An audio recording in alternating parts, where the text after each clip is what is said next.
Hello বন্ধুরা, নমস্কার সবাইকে। জানো বন্ধুরা, আজকে কি করছি? আজকে করব আমি শসা দিয়ে টক। অবাক হচ্ছ তো? অবাক হওয়ার কিছু নেই।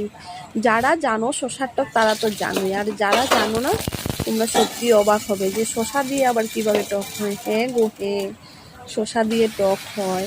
এটা পাকা শসা, কাঁচা শসা নয়। গাছে একদম পেকে হলুদ হয়ে যায়, কালারটা অসাধারণ লাগে। যদিও তোমাদের দেখাতে আমি ভুলে গেছি, আগে আমি ভিডিওটা করব করে ভাবিনি আগে। আর পরে যখন কাটা ওটা হয়ে গেছে তখন আর তাও শসাটা দেখানো হয়নি আর কি, শসার কালারটা। আচ্ছা যাই হোক, এটা পাকা শসা। পাকা শসা দিয়ে টক করছি। পুরন দিলাম সরষা, আর তারপর সরষা সম্পূর্ণ দিয়ে শসাগুলো দিয়ে দিলাম।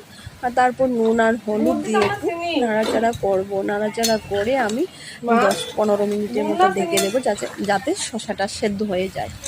আর যারা খেয়েছো তারা তো বলতে পারবে শসার টকের কি স্বাদ। সেই স্বাদ, সেই স্বাদ। যারা খাওনি তোমরা একবার খেয়ে দেখো। যদিও পাকা শসা সব জায়গায় পাওয়া যায় না। আমি তো শিলচর, মানে আমি যেখানে আছি ওইখানে তো পাই না, দেখিও না। তো ওইটা আমার মাকে এমন একটা, আর একটু দিলাম দেখো লেবুর রস, পরে আবার স্কিপ হয়ে যাবে। লেবু রসটা দিয়ে দিলাম একটু টকের জন্য, আর একটু তেঁতুলও দেবো, মানে টকটা হওয়ার জন্য। শসাতে তো এতটা টক নেই, তার জন্য। তারপর এদিকে 10 মিনিটের মতো তো রেখে দিলাম। শসাটা সেদ্ধ হয়ে গেছে। দেখো আমি হাতা দিই শসাগুলোকে একটু ম্যাশ করে নিলাম। পুরোটা ম্যাশ করব না, পুরোটা ম্যাশ করলে তো বোঝা যাবে না এটা কিসের টক খাচ্ছি। তো মা ওই কেটে দিলেন।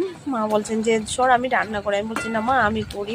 আমি তো বিয়ের আগে অনেক খেয়েছি, কিন্তু বিয়ের পরে খাইনি গো। খেয়েছি বলে মনে হয় না। শ্বশুরবাড়ি তো ওইগুলি হয়ও না, আর কোথায় পাবে? পাকা শসা তো এখানে পাওয়াও যায় না। তো আমার মাকে দিয়েছে শসাটা। বললাম যে আমার একটা ভাই কাজল ভাই, মানে ও আমার থেকে অনেক ছোট হবে। তো থ্যাংক ইউ কাজল ভাই। তারপর দেখো কষানো হয়েছে। আমি এটা দিলাম সাদা, যে কি দিলাম বলো তো, এটা পুস্তু বাটা। কাঁচা পুস্তুকে আমি ভিজিয়ে রেখে পুস্তুটাকে আমি ভাজিনি, আর একটু পেস্ট করে নিলাম। পেস্ট করে পুস্তু বাটাটা দিলাম। তারপর দিয়ে দিলাম স্বাদ মতো। এখানে চিনি দিলাম যে স্বাদ মতো। তোমরা চাইলে গুড় দিতে পারো। তো আমার মনে হয় যে আমি একটু চিনি দিয়েই করি। গুড় আছে তবু গুড়টা দিইনি, যদিও চিনিটা খাওয়া এত ভালো না, তারপর দিলাম চিনি। আচ্ছা যাই হোক, তারপর তো জলটাও দেওয়া হয়ে গেল। চিনিটা দিয়ে ভালো করে নাড়াচাড়া করছি। দেখো সব কিছু মেশবে। তারপর বাটাটা তো দেওয়া হয়েছে। লাস্টে আমার আরেকটা রেমেডি আছে, আমি আরেকটা জিনিস দেব, সেটাই হলো সেই স্বাদ। এই যে তেঁতুলটা স্কিপ হয়ে গেছে তোমাদের